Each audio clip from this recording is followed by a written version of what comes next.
Hey guys, welcome back to Ultimate S&S. So, do we miss him yet? Our 45th President of the United States was doing amazing things while he was in office. He was actually getting the border crisis taken care of. He was actually making America an independent nation once again when it comes to energy, where we were going to provide whatever it is that our fuel source is going to be, whether it be coal, put the coal miners back to work. He opened up fracking and different types of oil reserves and stuff. And he seen the long-term ramifications of what was happening on the international scene. So for those who don't know what I'm talking about, I am referring to the proxy war that was being done over here by Russia, which was to convince a bunch of people that we did not need to be energy independent and that we need to close our fracking stations and we need to close our oil wells and start buying fuel from Russia. So they found their patsy they wanted to put in there. Everyone talking about how our President Trump was actually some kind of inside plant and things like that. That was all just hysterics being pushed by mainstream media and the people of the deep state. It is very, very clear that Biden has his hands in the cookie jar in a lot of countries that are paying him to run this country the way that they want it to be ran, and he is running it right into the ground. He's on the train and he is running that thing straight for the edge, guys. And everyone is piling onto that bandwagon for some reason. I don't understand why. I figured it was pretty obvious at this stage to see what the overall goal is that we're seeing. And we have been seeing issues with not just at the border. So for those who missed it recently, Psaki was talking about how well, not her personally, but how the government was dealing with people coming across the border illegally. So they were coming up across the border and they were giving them cell phones, free cell phones. Use it however you want to do. These are people that were not citizens of the United States. So they were trying to get to the bottom of why this was happening. This has actually been an ongoing question for over a year now. So finally, we know that she is leaving to go to MSNBC or whatever. Wish her the best of luck. Who cares? But so she finally started to answer some of these questions. And her answer for that was simply that once they get them up here, they need to have a way to track them. So what is America known for? Tracking its citizens? No. Tracking the people that come into this country? No, it's not supposed to be known for that. Now, think about that. They're giving cell phones so they can track the movements and they can track the people that are coming up. How many of you own cell phones? I know I do. So if they're tracking them, they're tracking us. They're monitoring everything you say and do. That is the fact. That is what's happening, guys. And understand they don't even need that type of technology to track and figure out who's who. They can tell it by the voting records.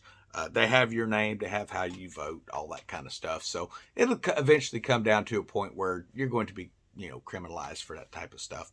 But that's not here yet. So what is the purpose of all of this? Well, I'm hoping that it's going to be to educate those who are watching a little bit. Maybe you voted for the wrong person. I hate it. Trust me, all of the country hates that you voted for the wrong person this last election. You're going to have a chance to actually make good on that mistake, though. So that is something that we can hopefully actually deal with here in 2024, assuming the country actually survives that long. Now, what do I see happening other than just the fuel issues that we're seeing? So we're seeing diesel hit record highs. Now, it's affecting gasoline, but it is very hard on diesel fuel. Why? Because a lot of our infrastructure as far as delivering goods requires diesel fuel, guys, whether it be ships, whether it be the truckers that are coming out and moving stuff around. So all of that is being crippled up right now because of these rising prices. And now I know that our current president likes to say that this is because of Putin, but understand this is not because of Putin. This is because on day 2 of his administration, that was after he was sworn in, the very next day when he should have got to work. So I guess technically day 1 of the actual job out of orientation, Biden effectively crippled this country and its ability to produce its own energy sources via coal, via natural gas, or oil reserves. He has made that pretty much impossible. Now, he can go back and he can fix that if he wanted to. He's not going to. The border issues that was handed off to Kamala Harris, and they are saying it is at a all-time, they have never seen anything worse than this, except when Obama was in office. Now, you all remember the little cages, the dog crates and stuff like that. They said that Trump was keeping people in. Well, it turns out that those photos, while they were real, they were actually from when Obama was in office. That's the way they dealt with illegal immigrants at the time, guys. So, as we like to see, one side likes to take partial facts, twist it around, and make other people look bad. Now, I can remember even people that I was working with talking about how they didn't like that Donald Trump was speaking very harshly, and he could come off as pompous and things like that, Well, understand when you know a fact and you see what's happening and you come out and you make people aware of what it is, then yes, it makes you look like maybe you're pompous, maybe you're kind of a butthole or whatever. But he was dealing with deep state issues. There are still people in this country who do not realize that the deep state actually exists. It does. Now, what is the deep state? That is a government within the government that is taking orders from something else on what to tell this government that we see in front of everybody to do. So think about it this way. You have the different popes. You have the black pope. You have the white pope. And we're not talking about skin tone. We're talking about positions. So the white pope, the pope that we see up there right now, he was actually what they called a black pope at one time. He was out of the scenes, but he told the other guy what to do. So he is now taking the mantle of both, and he is now the figurehead within the Catholic Church, unfortunately. And regardless of what you feel about that, man, understand that there are true believers within that religion. So do not bash on on anyone because of a religious affiliation. The main thing is, how do they believe you get to heaven? Is it based off of one name only? Jesus Christ is the way, the truth, and the life. If it is, then hey, I don't care what religion you call yourself, guys. But what I do care about is seeing the corruption within our own government. So there was recently on Fox News, they had a young college student who was actually like a press secretary or whatever for the school, and her in the newspaper there, the college newspaper, they wanted to get out and start talking to some of the leaders, okay? And not just the leaders, but they want to talk to a lot of the mainstream media. So they picked out some rather large names and went and interviewed these people. And one of the questions that they began asking was, why are we not seeing more development or more news on this laptop? And the response is going to shock you guys. The response was, because it's not interesting. It's not interesting. It's not something that's going to be a page turner. It's not interesting to them. It's not interesting to the people that read their rag or watch their version of events. It's not interesting. It doesn't matter that it's exposing corruption at the deepest levels of our government. It doesn't matter that it's exposing that our president is involved in a lot of that corruption and that he is in the pocket of China and Russia and other countries like that. It's just not interesting. So why worry about the truth?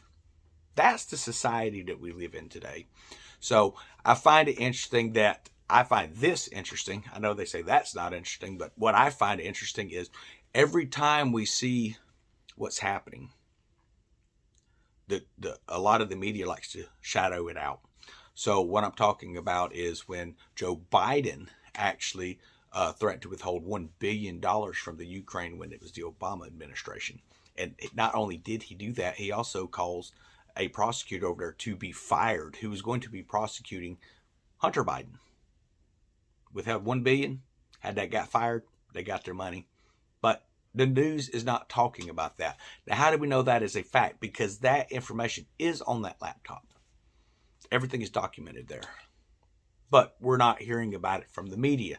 Now, what is happening on the actual judiciary level of that? Oh, I have no idea. All I keep seeing is how we're bringing Ketanji Brown, one of the most liberal, staunch, anti-constitutional judges that has ever been in this country, how we're confirming her to our United States Supreme Court.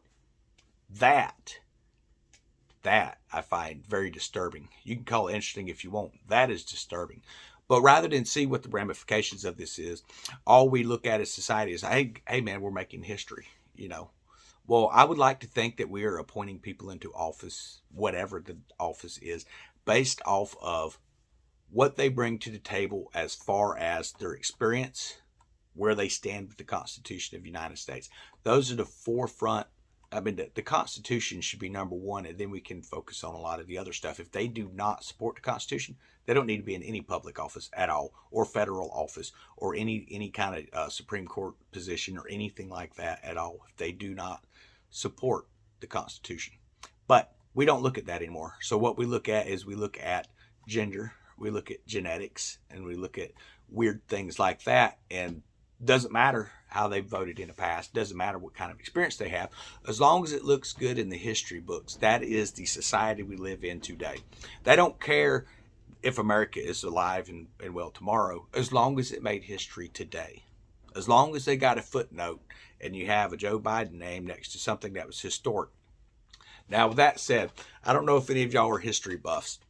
I love history, especially ancient Mesopotamia, things like that. Over there, we're talking right after the flood, guys. And there were queens, women queens, okay? And they ran a lot of Mesopotamia early on, and they were in charge of everything. So when they come up and they try to say, well, if we get a woman as the president of the United States, and that is making history. No, it's not. It's not making history. They had queens that were queens of the known world. All right? So no, we would not be making history. Do I have a problem with a woman in office? Absolutely not. As long as they are qualified for the position. I don't care. And when I mean qualify, I mean constitutionally sound to that position. That's fine with me. I don't care. That is the one thing that I look at. Where do they stand with the Constitution?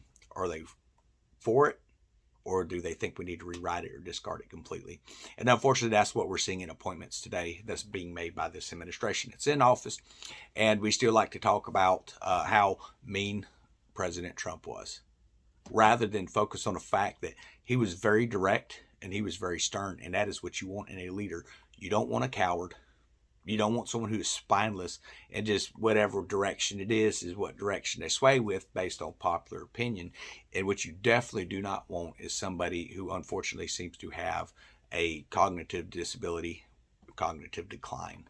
You don't want that in office. We're seeing that every day. I don't know if anybody had seen the town hall with Don Lemon, and every question that was asked to Joe Biden, the answer had absolutely nothing to do with the question, absolutely nothing to do with anything.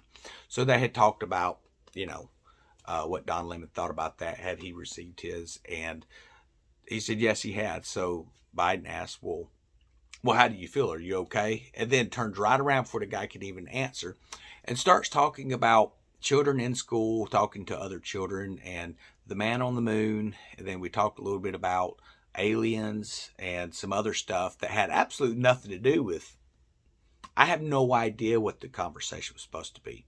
And then he come up and he's supposed to have this amazing, answer to the immigration problem. Had nothing to do with that at all. He was supposed to have this great answer to do with what we're going to do about inflation and things like that. And he actually got up and he starts name dropping. And what messed him up is one of the guys he name dropped. He says, this is a really good friend of mine, and he does not believe inflation has anything to do with it. But it turns out this guy is one of the top economic analysts in the country. And he has been warning and saying we're on a very dangerous path and that this inflation is going to cripple the country. But did that matter? That's what the reports are that he's putting out. Is a close personal friend. You would think that Biden would know that, but it seemed to not. Didn't even seem to dawn on him. So that's kind of disconcerting. But do we hear about it on the internet? Do we hear about it on mainstream medias? No, we do not. I actually had to find that stuff on Australian news, because all they showed about the actual town hall was some clips where it says Biden was asked and he would put the question, and then it would have a written out response. But if you go and you can go watch the video, the response they wrote out was not what he said. I don't think anybody understood or can understand what it is he was trying to say, actually. I know I get on here sometimes and I'll stammer a little bit and stuff like that. Hey, it just is what it is. But I'm not running this nation. I am not the president of the freaking United States of America. This guy has absolutely no business being up there in office, unfortunately. But there are still people today who praise him for doing a wonderful job. People like Hillary Clinton. So why is that an issue? Because Hillary Clinton she has absolutely zero qualifications when it comes up. No successes at all. Her only success is the success of failure. When she was up there and she was supposed to be our intermediary in the Middle East, okay, she continued to have issues, serious issues, like Benghazi happened. It was just all out chaos the entire time. And it come to find out the reason why is because she was not taking the calls from the dignitaries and stuff that were trying to call her. She was too busy having dinner parties, drinking, passed out. Who knows at that point? But yeah. But she's talking about doing a rerun here in 2024. And she's pretty confident she can beat Donald Trump. I'm not confident she can beat anybody. What I am confident in is she thinks that she's going to get the same fix that Sleepy Joe got, unfortunately. And that's probably what's going to happen. I hope not. But we'll just have to wait and see. Now, she does appear to be healthier. And that may have something to do with some of the emails that had came out that people just discredited, where it was talking about she was wanting to know where the resurrection chamber of Gilgamesh was. I'm not making this stuff up. She actually wanted to know where it was at. And the response was that they would have to get back to her because they didn't have the information available. So that tells you that there is some kind of resurrection chamber. So those who don't know who Gilgamesh was a type of Nephilim, okay, in our history. Been proven that the person exists. All the busts and stuff, him holding, full-size lions like they're kitty cats and stuff, everything fits with exactly what the biblical narrative is, that there were giants in the day before and the days after the flood. And Gilgamesh is after the flood. He is post-flood. So we know that it was real. Apparently there's some kind of resurrection chamber. Maybe that is something to help keep you from getting sick. I don't know. I have no idea. But what I have determined is our world is far more complex than what they lead us to believe. People talk about magic and stuff. Now, do I believe in running around with a little plastic wand and all that stuff? No. But I do believe that there are beings with more power than us. More power than we know how to utilize when it comes to chaos and destruction and stuff like that. And people can be possessed and exhibit those types of things because it is that demonic force working through them. That is the world that we live in today. So what is the purpose for showing all these different types of videos and stuff where, most as kids, we'd watch something, there's like, oh man, this kind of freaks you out. And your parents are like, but it's not real. But the fact is that there are real spirits in behind that stuff. And it is a very real aspect of life. Now, we are sheltered from a lot of that thanks to the blood of the Lord. But we need to make sure that we understand that power is still at play to everyone who is not sealed with the seal of the Lord. They are open to manipulation by that evil in the world. And that's where we're seeing the narrative being driven today. That explains why we're seeing what's happening up there today. Because anything that gives and grants you the freedom of choice, unless you're using that freedom of choice in the way that they want, you no longer have a freedom of choice. You have a freedom of, you can remain out of jail and fall in suit, or you can do whatever you want to do, as long as it's not doing the right thing. So there is a very real conflict between good and evil, just as it said it would be in the end days. That which is good is being called evil. That which is evil is being called good. We see it in all aspects of lives. We see it in our homes. We see it in our families. There are families that are suffering from stuff because, these governments like to peck their nose in business and stuff that has absolutely nothing to do with them. But the problem, I think, is somewhere along the line, private life became public. Okay? Used to, your private life was your life. Your work life was, you had to go to work. This is the way it was for me. You went to work. When you come home, you was home where you belonged. You was with your family. But somewhere along the line, work became life, and the family is something you retreat to in between stints at work. And that becomes your focal point. And your private life is now a public life. I can remember times people talking about their wives, and their kids and stuff like that at work in very demeaning ways. And that kind of stuff should remain private. That stuff should be kept in the family. You should not be telling anybody what you do with your spouse at all. Like, at all. That is the way it was set up to be, and that's the way it needs to get back to. I don't care about people's, preferences or, whatever it's called. I don't keep up with the new scientific terms. I don't care about any of it. It has nothing to do with me. That's private life. Keep it private. Shouldn't have any place or any bearing on the workforce. But the reason they make it public is so then when something happens that they don't like, they can say, well, that was a form of discrimination.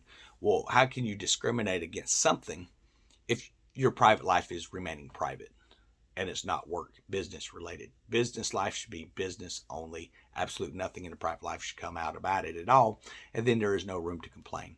But people like to introduce themselves as how they, rather than introduce yourself as who you are, people introduce themselves as what they do, whether it be job, careers, and things like that. They have this disconnect. They do not have a personal life. The only life that they have is the life that they show everybody else, and they are now basically to the point where they're not them, they're whatever their title is. And that's not just talking about job titles. That is talking about what is the best way to say this? The social definitions that we are creating every moment of every day. So I'm just me, is who I am. I don't try to get up here and act like anything else before anybody and stuff like that. I do try to rein in a little bit because sometimes the stuff I talk about, I actually believe very passionately on this stuff. But as an attempt to come across in a way that people can respond to and people can understand and not shut people out, I try to come across in a more caring way. But that's not always, the end result, as I'm sure people have noticed on this channel. But I think it's important that we get back to the basics of what life is. Life is not the job that you have. You are not whatever your title is. You are not defined by whatever your religious, social, political, whatever, assignment they want to give you or you want to give yourself. That's not who you are. You are who you are in the moment. And what you need to focus on is that inner hurt, that inner pain, the inner joy, the inner peace. You need to be focused on that. And the only way to focus on that is through a actual true relationship with the creator of all things. And the only way to get to that point is through the blood of Jesus Christ. That is it. That is the only way to get to that point, guys. And I wish that the world would see that. It is so much simpler than all this crazy talk that people are doing, and the scientific community that's like, this is fact. Well, science, since the history of science, has been coming out and saying, well, oh no, we know this to be a fact. And then 20 years later, it's not a fact. 100 years later, the 5 facts that took place after that are not even fact. So don't always be quick jump on the science train. I believe if you read Genesis chapter 1, all right, all the way through chapter 6, is going to not only tell you where we come from, it's going to give you a greater understanding of who you are as a person, okay? And then if you will start in Matthew from there, you're going to read and learn who you can be, the type of person you can be. Everyone wants to say that they are a tolerant person. Everyone wants to say that they are a person with love. But the ones that they call tolerant today are the most intolerant people in the world. And then those that are supposed to be the beacons of light, they are now tolerating darkness. And that is a very real issue we have in this country. And when you speak out against darkness, they're going to demonize you, just like they did Donald Trump. That's a fact. So are we going to sit back and say, well, our vote doesn't matter and not even try? Or are we going to get out and vote here in a couple of years? We're approaching midterms. We're looking at a very real possibility. I mean, honestly, a very real possibility that we could get the House back and we could get the Senate back. We'll see. We'll see if it happens. So get out and vote in your areas, guys. And look at who you're voting at. Do not vote title. When I mean that, don't vote by what they say they're running as.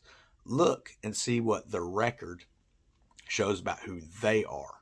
If they are not standing up for the Constitution, if they are not standing up for life, if they are not standing up for the family to be able to say what happens in their private life, then you don't need to vote for that person. You need to make sure that you are going to have your God-given freedoms to privacy, and those are the ones you vote for. That's my suggestion, guys. So it's time we all wake up. I know they call this new generation the woke generation. I don't know why they're called that. But understand, we live in a time where opposites are true. So those who are truly awake, they're now saying that they're asleep. And those that are like asleep, they're saying that they're awake, just like they're calling good evil and evil good. It's the same type of, it's the exact same stuff. It really is. So I hope everyone's having a great day. I hope you've enjoyed the content. And if you've not subscribed yet, please hit that subscribe button. Give us a little thumbs up on there. And by all means, drop a comment in, guys. I love reading comments. I love interacting with the viewers. So we'll catch everybody later.